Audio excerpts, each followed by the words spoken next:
Assalamualaikum warahmatullahi wabarakatuh.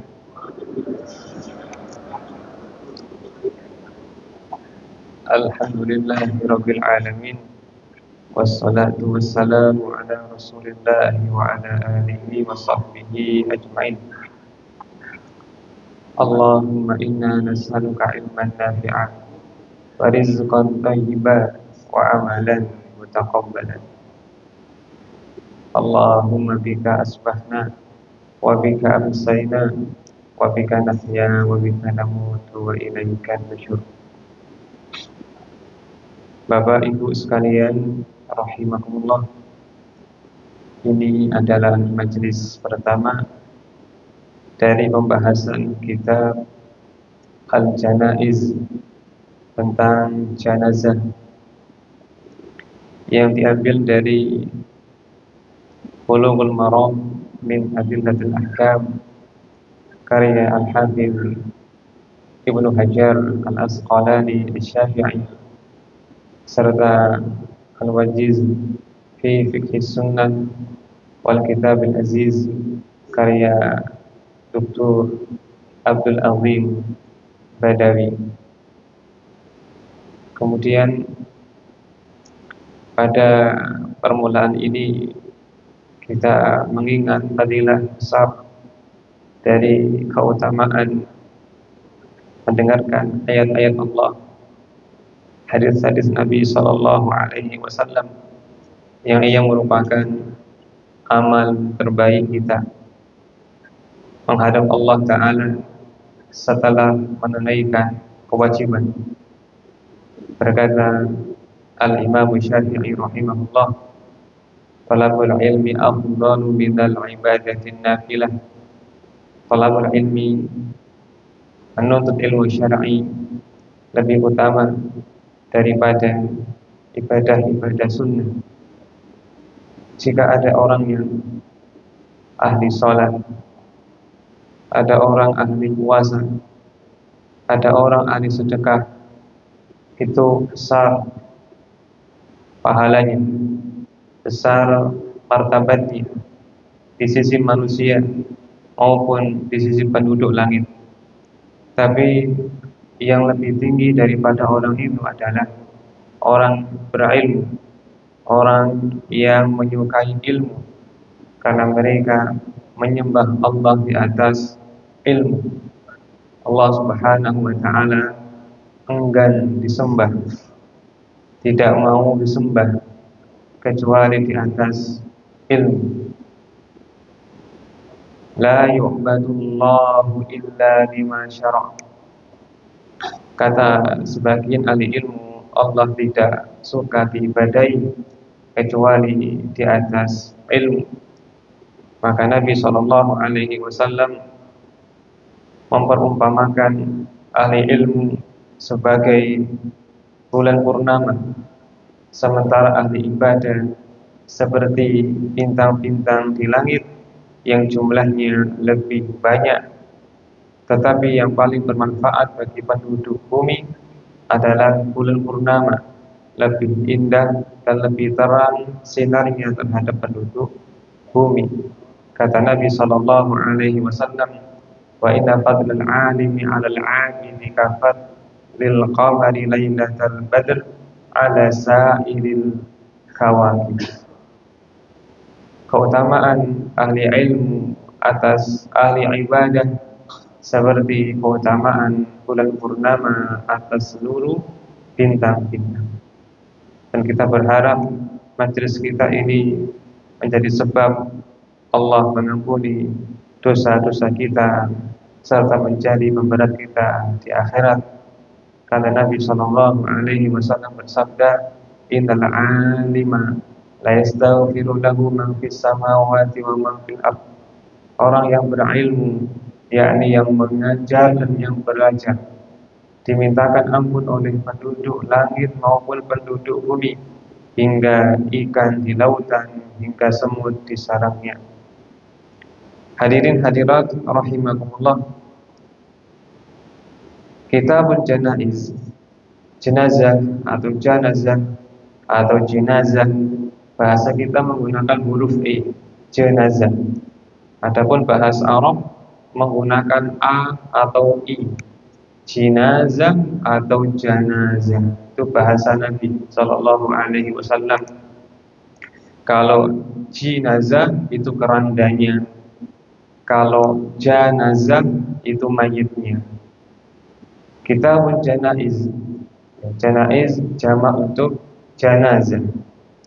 Bab ini termasuk bab yang penting karena seseorang akan mengalaminya, entah mengalami orang yang meninggal atau dia sendiri yang meninggal. Sehingga dengan itu ya ia meninggal di atas ilmu. Segala sesuatu jika dijalani dengan ilmu maka hasilnya lebih baik daripada tidak. Ketika seseorang mengalami sakit yang ia khawatirkan mengantarkannya kepada kematian, entah dia sendiri maupun orang lain, maka disyariatkan orang di sekitarnya untuk mentalkinnya. Talqin secara bahasa artinya mengajari dengan lisan. Laqana yulaqinu talqinan, yakni mengajari atau mengingatkan secara lisan, yaitu mengucapkan la ilaha illallah, tidak ada yang berhak disembah kecuali Allah. Dan ini perintah Nabi Sallallahu Alaihi Wasallam. Dalam hadis Abu Sa'id Al-Khudri radhiyallahu anhu dari Nabi Sallallahu Alaihi Wasallam, beliau berkata, laqinu mautakum la ilaha illallah. Talqin orang-orang yang hendak mati di antara kalian dengan la ilaha illallah.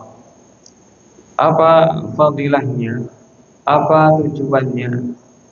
Yaitu harapannya ia meninggal di atas kalimat ini yang merupakan ucapan terakhirnya, yang harapan besarnya ia termasuk penghuni surga. Dalam hadis Mu'adz bin Jabal, Nabi Sallallahu Alaihi Wasallam berkata, "Man kana akhiru kalamihi la ilaha illallah dakhala al-jannah." Siapa yang akhir ucapannya adalah la ilaha illallah, dia pasti masuk surga.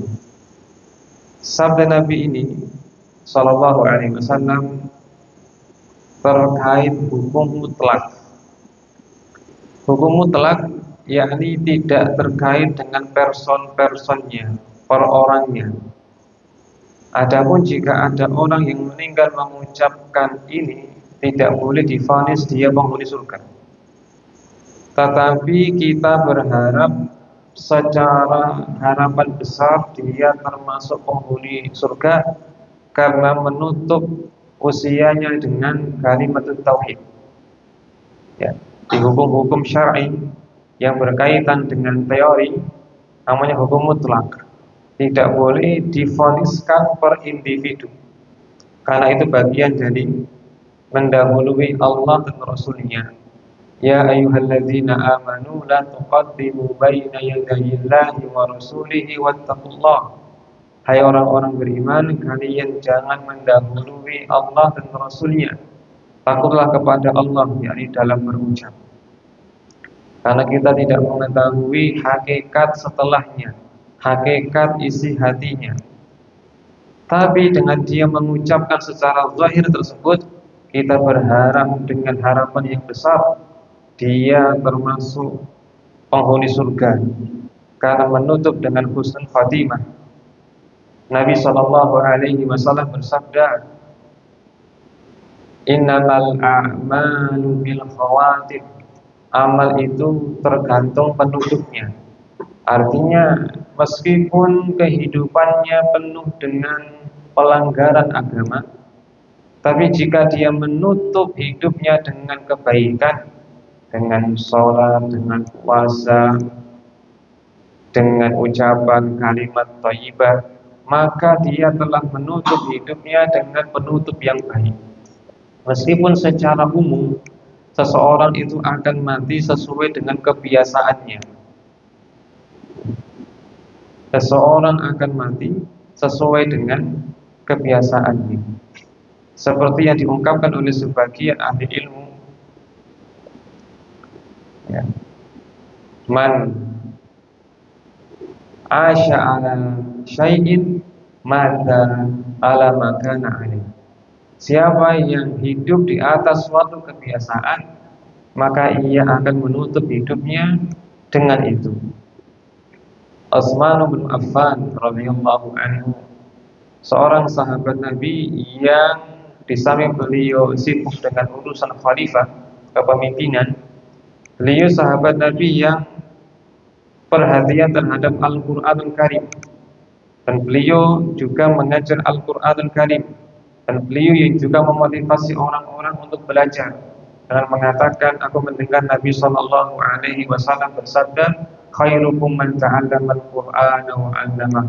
Yang terbaik di antara kalian adalah yang belajar Al-Quran dan mengajarkannya. Dan Utsman wafatnya dalam keadaan ketika berpuasa dan baca Al-Quran dibunuh oleh orang yang hendak merampas kekhalifahan. Maka Allah Ta'ala menutup hidupnya dengan apa yang biasa Utsman lakukan.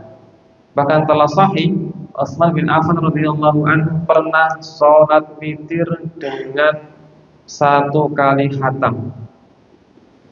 Khatam Al-Quran itu, ya, kalau dengan bacaan yang hadir agak cepat, itu butuh 4 jam. Dari An-Nas, dari Al-Fatihah sampai An-Nas. Dan Utsman diantara karomahnya pernah sholat witir 1 rakaat sambil menghatamkan Al-Quran. Kembali kepada mentalkin la ilaha illallah. Kalimat ini dikatakan sebagai miftahul jannah, kunci surga. Orang yang meninggal di atas kalimat ini secara keyakinan, apalagi juga akhir hidupnya mengucapkannya, maka dia pasti masuk surga. Kita katakan mutlak, ya, bukan per personnya. Meskipun membawa dosa apapun selain dosa kesyirikan. Abu Dzar bercerita, aku mendengar Nabi sallallahu alaihi wasallam berkata, "Ma min 'abdin muslim qala la ilaha illallah thumma mata 'ala dzalik illa dakhala al-jannah." Atau kama qala sallallahu alaihi wasallam, tidak ada seorang muslim yang mengucapkan la ilaha illallah lalu mati di atas kalimat tersebut, ya, secara keyakinan, kecuali dia pasti masuk surga. Maka aku berkata, ya Rasulullah, wa in zana wa in saraq, apakah meskipun dia berzina dan mencuri? Kata Nabi sallallahu alaihi wasallam, wa in zana wa in saraq, meskipun pernah berzina dan mencuri. Aku berkata lagi, ya Rasulullah, meskipun berzina dan mencuri? Kata beliau, meskipun berzina dan mencuri. Abu Dzar berkata lagi, ya Rasulullah, wa in zana wa in saraq, meskipun berzina dan mencuri? Kata Nabi sallallahu alaihi wasallam, wa in zana wa in saraq adarallu bi anfi Abi Dzar. Meskipun pernah berzina, meskipun pernah mencuri, meskipun Abu Dzar tidak menyukainya. Karena Allah mengharamkan neraka atas orang beriman yang mengucapkan la ilaha illallah karena Allah. Fa inna Allah harrama 'alan nari man qala la ilaha illallah yabtaghi bidzalika wajha Allah. Allah mengharamkan neraka atas orang yang mengucapkan la ilaha illallah demi mencari wajah Allah. Artinya mengharapkan surga. Karena orang yang di surga akan melihat wajahnya Allah Subhanahu wa ta'ala. Makna dari Allah mengharamkan, ada kalanya bentuknya dia diampuni cuma-cuma sebagai karunia Allah yang besar.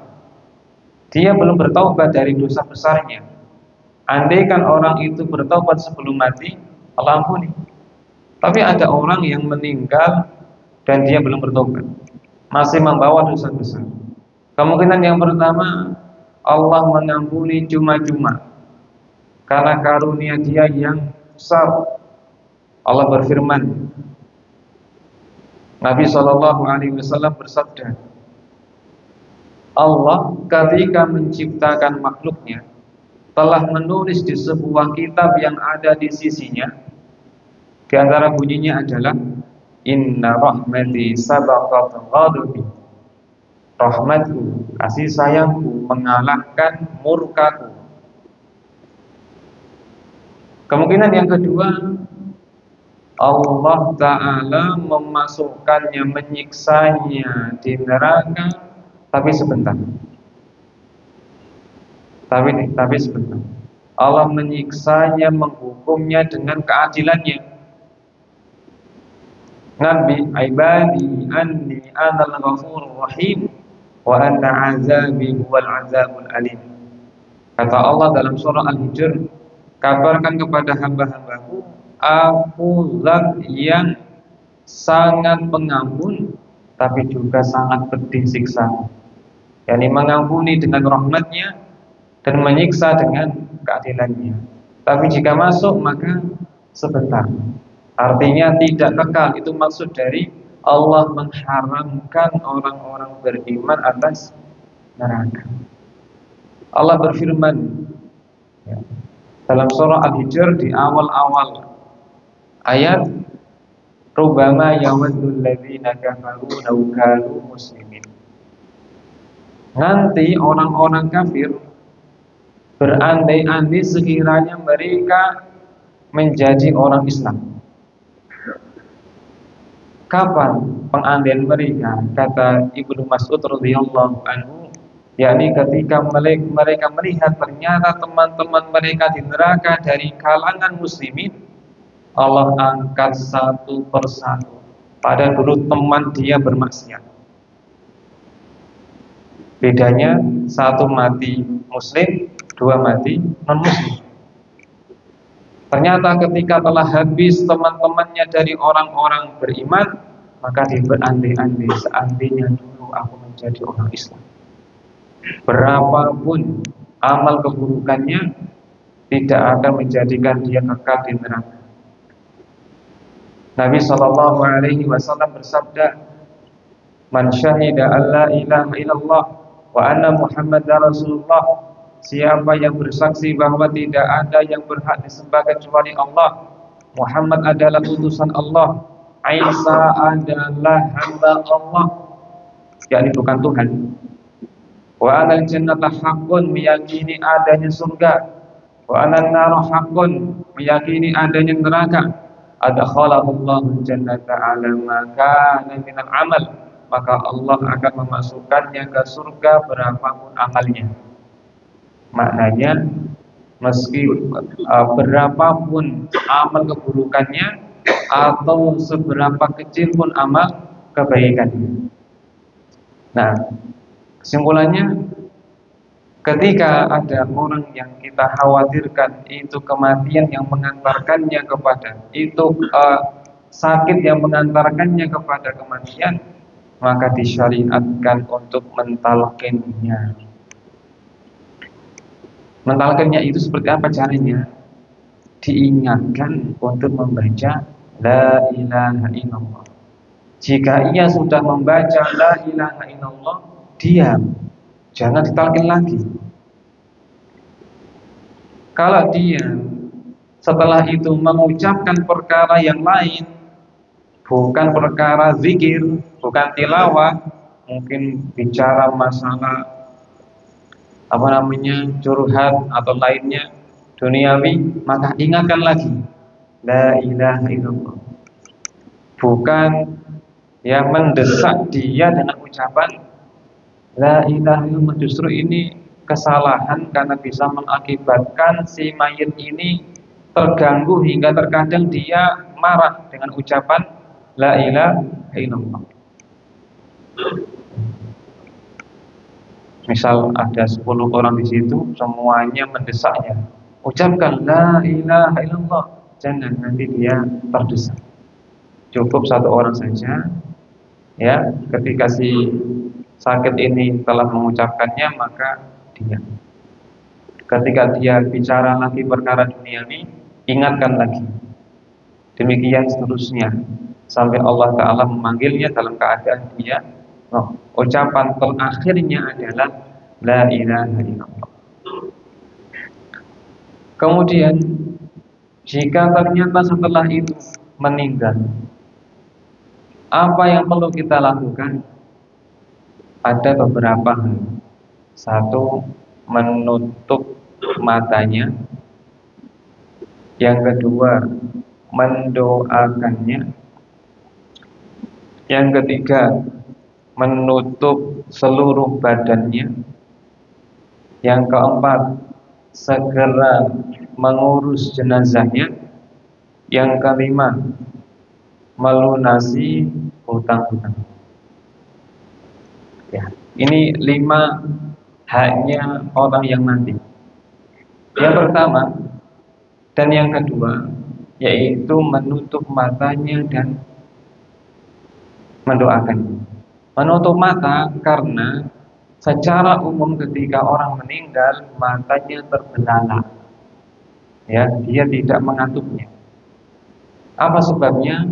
Karena pandangannya mengikuti roh ketika dicabut dari tubuhnya ke langit. Maka diikuti oleh pandangan matanya. Ummu Salamah radhiyallahu anha bercerita, dakhala Rasulullah sallallahu alaihi wasallam ala Abi Salamah. Rasulullah sallallahu alaihi wasallam pernah memasuki Abu Salamah, yakni di hari wafatnya. Abu Salamah berarti suaminya, ya. Ibunya Salamah, yang mati bapaknya Salamah. Waqad syaqqa basaru, dalam keadaan matanya terbelalak. Fa'almadhu, maka beliau menutupnya, mengatupkannya.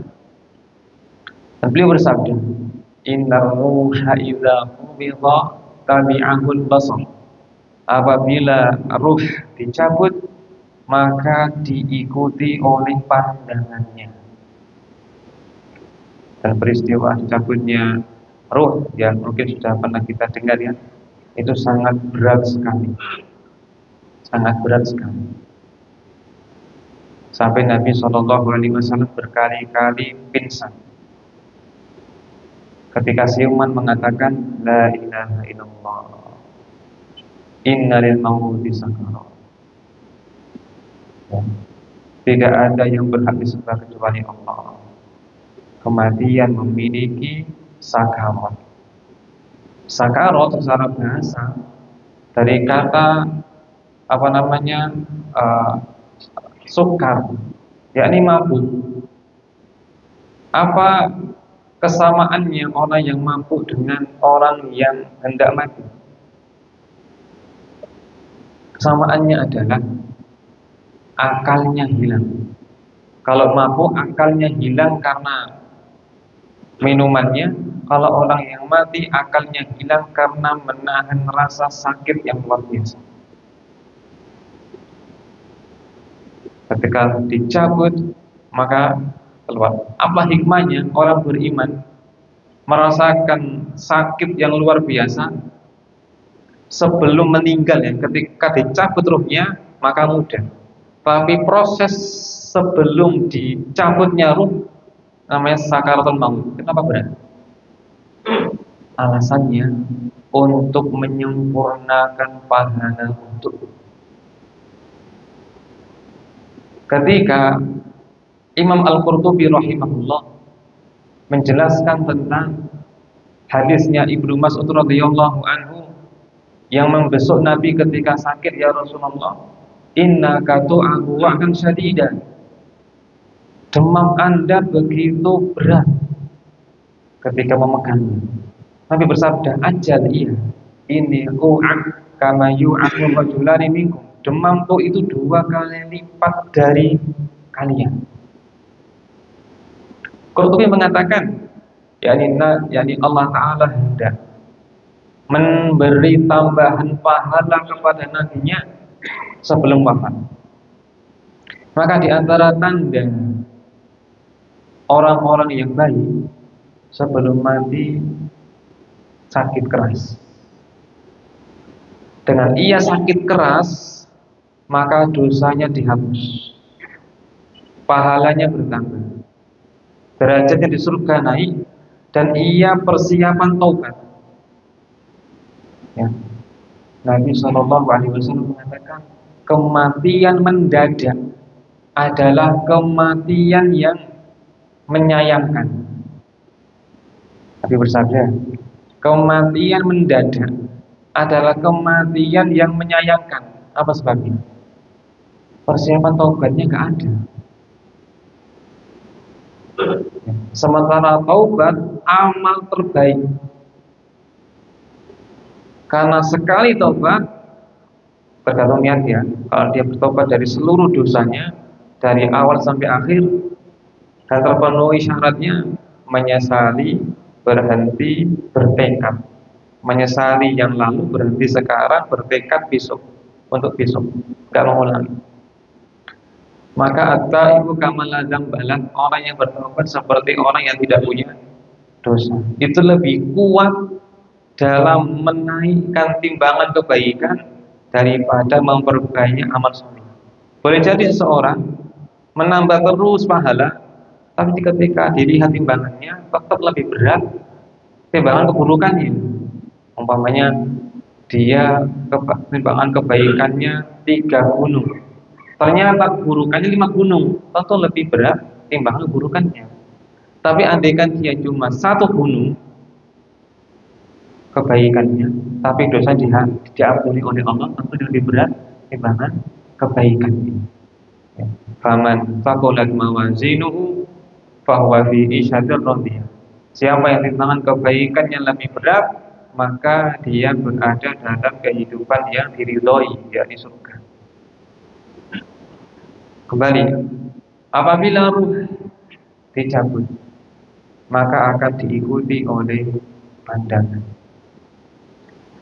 Ummu Salamah melanjutkan, fatul jannasu min ahli. Terus keluarganya ya bicara banyak, yakni gaduh. Maka Nabi menegur mereka. Gaduh berarti mereka bicara. Kadang bicara masalah duniawi, kadang membicarakan mayit. Ya, maka Nabi mengatakan, la tad'u ala anfusikum illa bi khair. Fa innal malaikata yu'minuna ala ma taqulun. Kalian jangan berkata kecuali kebaikan, karena malaikat mengaminkan setiap ucapan kalian. Ini dalil bahwasanya ketika orang meninggal, maka malaikat banyak melayatnya. Sebagaimana ketika proses ruh dicabut, malaikat sudah hadir, maddal basar, sejauh mata memandang. Malaikat maut datang di sebelah kepalanya. Datang beberapa malaikat yang membawa kain kafan dari surga dan membawa hanut, yang minyak wangi dari surga, serta malaikat yang lainnya hadir. Di sekitarnya maddal basar, sebanyak sejauh mata memandang.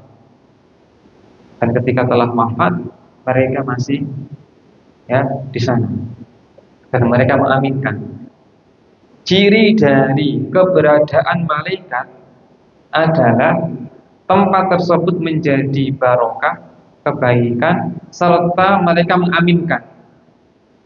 Makanya ketika kita mendengar kokokan ayam di malam hari, kita disuruh Nabi ngapain? Meminta kepada Allah. Ya, Nabi SAW bersabda, idza sami'tum, ya, jika kalian mendengar kokokan ayam, ya, fas'alullaha min fadli fa innaha ra'at malaka. Maka mintalah kepada Allah karunia karena dia sedang melihat malaikat. Apa kaitannya melihat malaikat ayam ini dan kita minta doa? Karena itu pertanda di sekitar dia ada malaikat yang nanti mengaminkan apa yang kita minta. Ini juga isyarat jika ada orang mati tidak boleh guyon. Tidak boleh guyon. Tidak boleh bicara yang macam-macam, apalagi menyampaikan aibnya orang yang telah mati, tidak boleh. Aibnya saudara kita pendam saja, jangan dibicarakan. Kata Nabi Shallallahu Alaihi Wasallam, ya, la tasubul amwat, fa innahum qad afdau ila ma qaddamu. Jangan mencaci, merendahkan, memaki orang yang telah mati, karena mereka telah mendapatkan balasannya. Fa innahu, ya, karena merendahkan, mencaci mayat itu menjadikan sedih orang yang hidup, keluarganya. Di samping yang lain, hak muslim adalah ditutupi aibnya. Man satara musliman satarallahu fid dunya wal akhirah. Siapa yang menutupi aibnya orang beriman, maka Allah akan menutupi aibnya di akhirat. Balasannya demikian. Maka jangan dibicarakan keburukan, tapi bicarakan kebaikannya. Dia pernah bantu saya, ya, dia pernah menolong si B, ya, dia rajin sholat. Karena semua orang pasti punya aib. Siapa yang punya aib? Bapak kita Adam punya aib. La taqrabu hadhihi syajarah. Jangan dekati pohon ini. Dekati. Ya. Sebagaimana bapak kita punya aib, keturunannya juga punya aib. Berkata Muhammad bin Wasi' rahimahullah, seorang, ya, generasi salaf, lau kana lidzunubi rih ma jalasa bi ahad. Seandainya dosa itu ada aromanya, tentu tidak ada seorang pun yang duduk bersama. Kita duduk sama orang, dihormati orang, bukan karena kita hebat, tapi Allah menutupi aib-aib kita. Sebagaimana kita menyukai ditutupi aib kita, maka tutupi aib saudara kita, terutama ketika sedang meninggal. Biasakan taghaful. Taghaful itu pura-pura lupa. Pura-pura lupa itu akhlak mulia.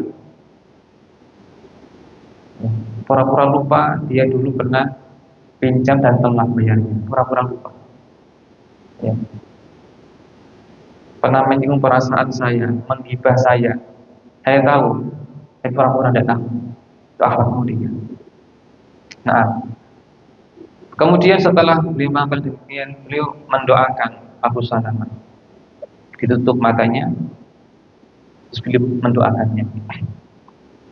Allahumma ghfir li Abi Salamah warfa' darajatahu fil mahdiyin wa khluqhu fi aqibihi fil ghafirin wa finna wa lahu ya rabbal alamin afsalahu fi fadli wa nawwil lahu fi. Satu, Allahumma ghfir li Abi Salamah, ya Allah ampuni bapaknya Salamah. Dua, warfa' darajatahu fil mahdiyin, angkat derajatnya bersama orang-orang yang mendapatkan petunjuk dari surga. Tiga, wakhlufhu fi aqibihi fil ghabirin, jagalah untuknya anak istrinya kepada orang yang masih hidup. Ya. Wakhluf fi aqibi maknanya adalah orang yang masih hidup dari yang ditinggalkan si mayit. Seperti mungkin aja orang tuanya, anaknya, istrinya. Ya. Yang ketiga, yang keempat, waghfir lana wa lahu ya rabbal alamin, ampunilah aku dan dia wahai Rabb pencipta seluruh alam. Yang kelima, wafsah lahu fi qabri, luaskan kuburannya. Yang keenam, wa nawwir lahu fi, terangi kuburannya. Nabi mendoakan 6 permohonan untuk Abu Salamah. Ini isyarat bahwasanya disukai kita mendoakan orang yang telah meninggal. Bagaimana jika tidak hafal? Maka bisa mendoakan dengan doa yang kita ketahui. Meskipun pakai bahasa Jawa nggak ada masalah. Ya Allah, ampuni si fulan. Ya Allah, ampuni temanku ini. Ya Allah, angkat derajatnya. Ya Allah, jaga keluarganya. Ya Allah, lunasi hutangnya. Tidak ada masalah. Tidak ada masalah. Nabi memberikan contoh saja, sampah. Tapi seandainya mampu, tentu pakai redaksi lafaz Nabi Hutanan. Karena secara asal ucapan Nabi itu ada barokahnya. Yang kedua, to the point, singkat, padat, penuh makna. Nabi SAW bersabda, Inni utitu jawami'al kalim. Aku diberi oleh Allah jawami'ul kalim, kalimat yang singkat, padat, penuh dengan makna. Ya. Bagian yang terakhir di sini, wa nawwir lahu fi, dan terangi kuburannya. Ini menunjukkan bahwasanya kuburan itu gelap. Liang lahat yang kita lihat gelap, dan barzahnya, alamnya juga gelap. Ya. Kuburan itu mengerikan tidak secara pandangan? Mengerikan. Mengerikannya bukan karena pocong ya, kuntilanak, bukan. Mengerikan karena itu alam baru yang penuh dengan misteri, yang kondisi di sana melambangkan amal seseorang di dunia. Ada ularnya, ada kalajengkingnya, ada yang bisa mematok si mayit, ada malaikat yang bisa memukul si mayit, atau mengerikan. Ya. Di antara mengerikannya lagi adalah kondisinya gelap. Anda bisa membayangkan ya. Coba jadikan kondisi kita di dunia itu sebagai pelajaran. Umpamanya gini, malam hari sendirian, anak istri sedang pulang kampung, lampu padam, terbangun jam dini hari, pasti muncul ketakutan di situ, ya kan? Muncul wahsyah, ketakutan sebagai naluri manusia sendirian. Ya, tiba-tiba ada suara jatuh, tanda ketakutan, itu langsung jadikan sebagai ibrah. Nanti kalau di kuburan gimana? Sendirian, ya, gelap. Nabi SAW ketika kehilangan marbot masjid, di mana orang itu? Ya Rasulullah telah meninggal. Kenapa aku gak diberitahu? Tunjukkan di mana kuburannya. Nanti ke sana sholat gaib. Nabi komentar, Inna hadhil kubur mamlu'atun zulmah ala ahliha. Kuburan itu gelap bagi penghuninya. Wa inna Allah azza wa jalla yunawwiruha bi sholati alaihi. Allah menerangi kuburan ini sekarang karena sholatku kepada mereka.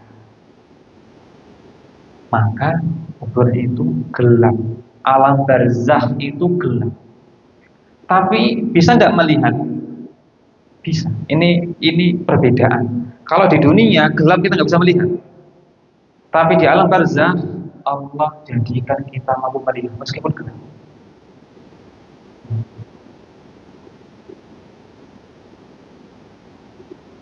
Karena berbeda antara dunia dengan barzakh. Kita bisa melihat kondisinya gelap. Datang 2 orang yang kita ingkari wajahnya dan wataknya. Wataknya keras, wajahnya menakutkan. Kita mengingkarinya, makanya dinamakan mungkar nakir, diingkari. karena kita mengingkari, nggak suka dengan sikapnya dan wajahnya, menakutkan, menggertak sambil membawa palu yang seandainya dipukulkan ke gunung akan rata. Coba bayangkan seperti itu kondisinya. Maka Nabi mengatakan di sini, wa nawwir lahum fi, dan berilah cahaya pada kuburan. Maka diajarkan kita perhatian dengan saudara kita muslim ketika mati. Kalau kita perhatian, kalau kita mati, akan Allah datangkan orang yang juga perhatian dengan kita.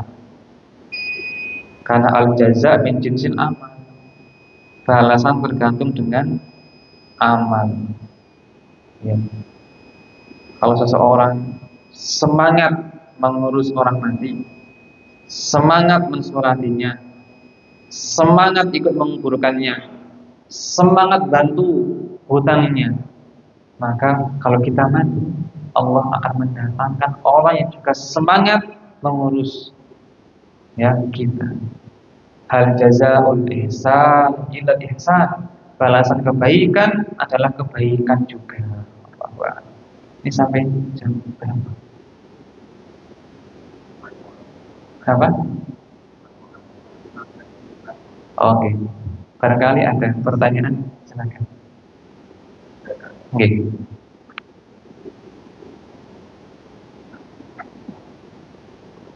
Matur suwun Ustaz. Mengenai talqin. Saya beberapa kali itu menyaksikan orang nazak mau meninggal. Kondisinya kan beda-beda, kondisional, situasional. Ada yang ditalqin itu mudah, ada yang sulit, ada yang nggak bisa. Kalau kita prediksi bahwa kalau ditalqin itu sulit, bagaimana kita tetap mentalqinkan dia atau cuma sekedar diganti dengan kata Allah, Allah, Allah seperti itu, yang seperti halnya Bilal waktu disiksa itu. Dan itu apakah beda? Matur suwun Ustaz.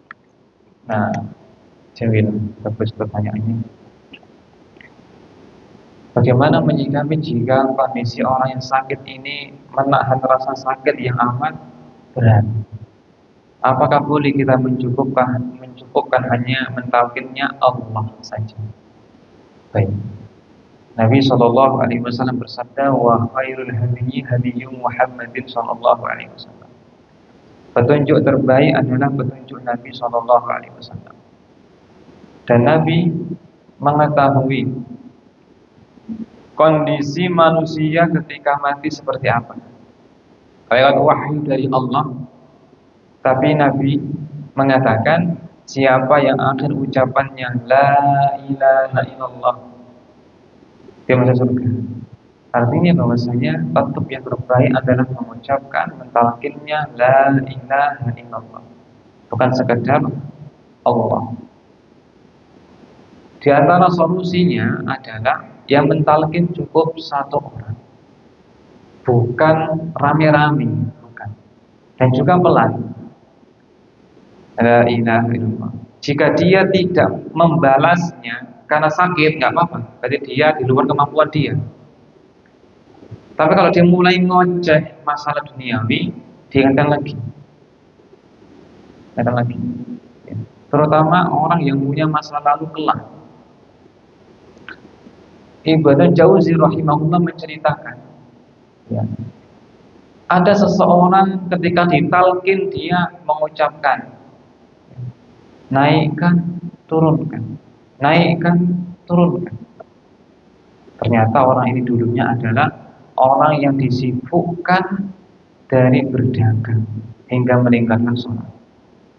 Maka dia pembicaraannya seputar itu, turun harga, naik harga, ya, turunkan barang, naikkan barang, ya. Tapi tetap dia ditalqin, karena kita nggak tahu, barangkali ikhtiar kita menjadi sebab Allah mengampuni dirinya, nggak tahu kita. Maka jangan berputus asa dari rahmat Allah Ta'ala, tetap ditalqin. Dan beratnya orang dalam menghadapi sakaratul maut berbeda-beda, ya. Dan itu bukan pertanda baik buruk, tidak. Ya. Kaidahnya adalah semakin orang itu tinggi imannya, semestinya semakin berat ujiannya. Nabi saja demamnya 2 kali lipat sebelum meninggal. Ya.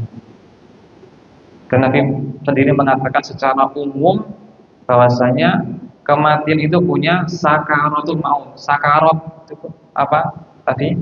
Ya, ini sesuatu yang sampai membuat orang hilang akalnya gara-gara menahan rasa sakit yang amat sangat. Maka wajar aja kalau orang yang kita lihat ini beliau berjuang. Kemudian ada pula solusi tambahan, nah, yaitu dibantu dengan kita membacakan Quran di sisinya.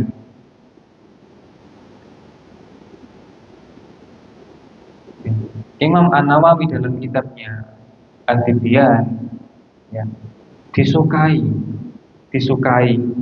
jika mayit merasa berat nazaknya, dibantu dengan orang yang hidup membacakan Al-Quran di sampingnya. Seperti apa umpamanya? Baca Yasin umpamanya. Baca Yasin. Dia karena barokah Al-Quran bisa meringankan dosa, menurunkan rahmat. Nabi SAW pernah dilaporkan oleh Usaid bin Khudair atau yang lainnya, beliau membaca Quran, tiba-tiba awan semakin dekat hingga ia khawatir karena kudanya itu gerak-gerak khawatir menginjak anaknya. Maka pagi harinya dilaporkan kepada Nabi SAW, tilka sakinatun nazalat Al-Quran, itu adalah ketenangan yang turun dengan sebab Al-Quran. Andai kan kamu meneruskan, maka kamu akan melihat malaikat. Malaikat turun membawa sakinah, ketenangan karena baca Quran. Maka sebagaimana Quran itu menjadi sebab nazalat alaihimus sakinah turun kepada mereka, wa ghasyiyatuhumur rahmah, rahmat mengelilingi mereka, maka bacakan Quran. Ini juga isyarat agar kita mendidik anak kita agar bisa baca Quran. Kalau enggak dididik baca Quran, nanti kalau orang tuanya nazak, nanti dia pakai rekaman HP. Ini nazaknya nanti. Ya. Tapi kalau kita mendidik anak kita hingga mereka mahir baca Quran, terbiasa baca Quran, rumah juga terang dengan Quran. Kalau orang tuanya itu nazak, anak bisa bantu. Anak baca Quran dapat pahala, orang tua juga dapat pahala, kemudian malaikat turun, rahmat turun, dan Allah memudahkan kematian orang tuanya dari nazaknya. Demikian Allah Ta'ala.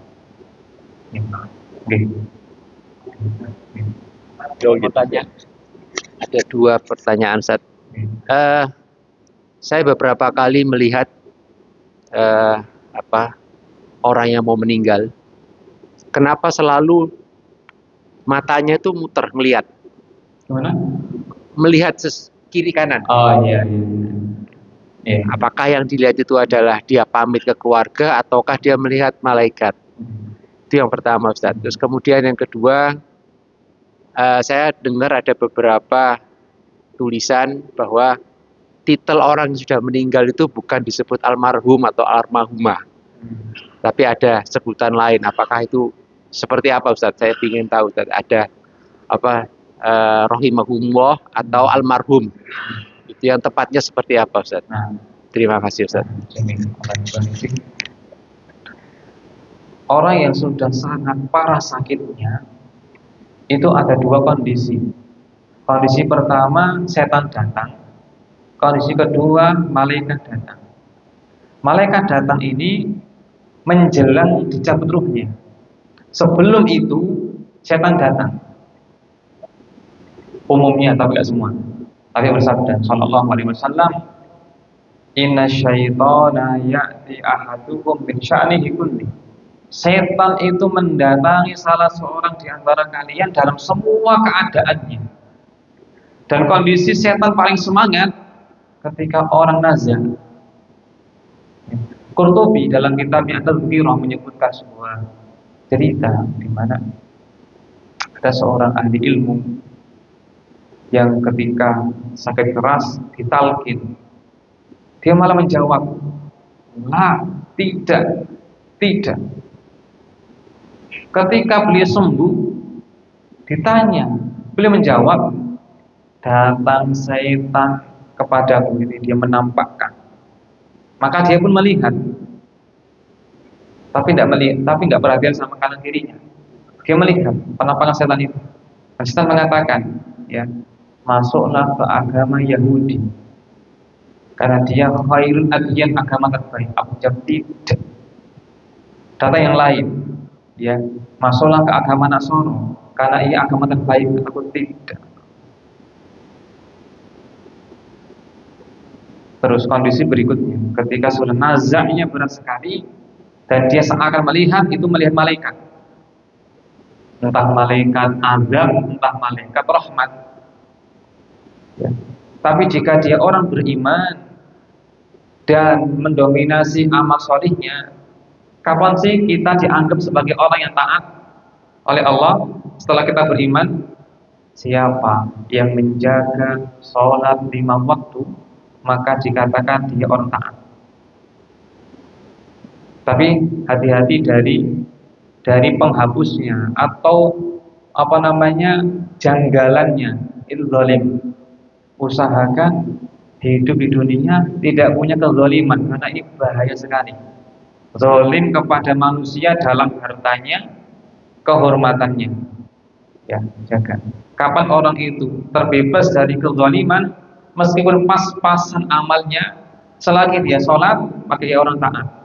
Maka ketika itu datang malaikat yang indah wajahnya, harum aromanya, pakaiannya rapi, tutur katanya baik. Dia mengatakan apa? Abshiru, bergembiralah. Wala tahzanu, jangan sedih. Wala takhafu, jangan takut. Allah berfirman, "Innal ladzina qalu rabbuna Allah tsumma istaqamu tatanazzalu 'alaihimul malaikatu alla takhafu wa la tahzanu wa abshiru bil jannati allati kuntum tu'adun." Orang-orang yang mengucapkan Allah Rabbu, kalau ya istiqamah, yakni sampai mati tidak berbuat syirik, maka malaikat akan turun kepadanya, yakni ketika nazar, sambil mengatakan, jangan takut, jangan sedih. Jangan takut apa yang akan kamu hadapi nanti barzakh. Jangan sedih dari dunia yang kamu tinggalkan. Anakmu, istrimu, jangan takut, Allah menjaganya. Dan bergembiralah dengan surga yang telah Allah janjikan kepadamu. Itu di antara sebab kenapa dia kadang bisa menoleh kanan kiri, melihat malaikat. Ya. Kata Nabi SAW, "Man ahabba liqa'a Allahi ahabba Allahu liqa'ah." Siapa yang suka bertemu Allah, Allah suka bertemu kepadanya. Kata Aisyah, "Ya Rasulullah, kami tidak suka mati semuanya." Kata Nabi, bukan itu maksudnya. Maksudnya adalah jika seorang beriman dia nazak, maka malaikat memberikan kepadanya kabar surga serta ampunan Allah serta rahmatnya. Maka ia pun pengen segera bertemu Allah. Ya, demikian penjelasannya. Allah Ta'ala. Oh ya, baik. Rahimahullah artinya semoga Allah merahmatinya. Rahmat artinya dua, maknanya dua, mengampuni dosanya, menerima amal soleh. Maka ketika kita mengatakan di al-rahmati simulan, maknanya ampuni dosanya, terima amal solehnya. Sementara almarhum perhatikan pakai hak bukan hak, almarhum bukan, almarhum pakai hak karena bisa beda arti. Ya, qidrun itu wadah, kidrun itu kotor, itu beda. Ya, niqman, niqmah itu bencana, ni'mah anugerah, beda. Diperhatikan almarhum. Almarhum itu maknanya dua. Satu, pasti diampuni. Dua, semoga diampuni. Maka ulama berselisih pendapat. Bolehkah pakai ungkapan almarhum? Ulama A mengatakan tidak boleh. Berarti beliau memahami karena memiliki kandungan makna pasti diampuni. Ulama B mengatakan boleh karena dia ada makna yang lain, yaitu semoga diampuni. Maka ini perkaranya luas. Karena orang ketika mengatakan almarhum itu nggak memvonis dia diampuni Allah, tapi mendoakannya semoga Allah mengampuninya. Ya. Kalau pengen lebih hati-hati, rahimahullah semoga Allah merahmatinya. Tapi andaikan mengucapkan almarhum atau rahmatullahi alaihi, ya maka nggak ada masalah. Saya sering mendengar Profesor Dr. Juwairiyah dalam muhadarahnya, dia sering mengatakan, Syekh kami Albani rahmatullahi alaihi berkata, rahmatullah alaihi itu mirip dengan almarhum. Tapi dipahami bukan memvonis rahmat, bukan, tapi mendoakannya semoga Allah merahmatinya. Kesimpulannya perkaranya luas. Ya, Allahu a'lam. Nah,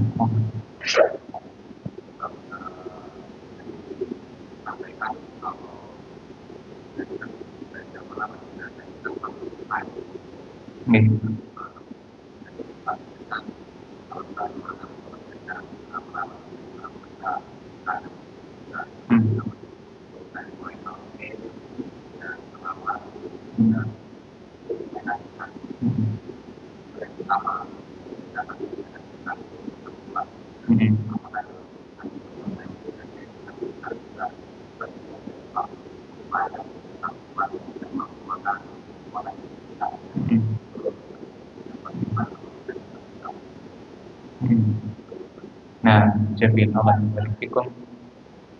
Yang di buku ini nanti akan dijelaskan banyak sekali adab-adab pengurusan jenazah, ya. Tapi kebanyakan sunnah anjuran. Kayak tadi menutup mata itu kan anjuran, bukan kewajiban. Ya, mendoakannya itu anjuran, bukan kewajiban. Yang wajib adalah memandikannya, mengkafaninya, mensolatinya, menguburkannya. Ini pun kifayah, bukan fardu individu, fardu kifayah kolektif.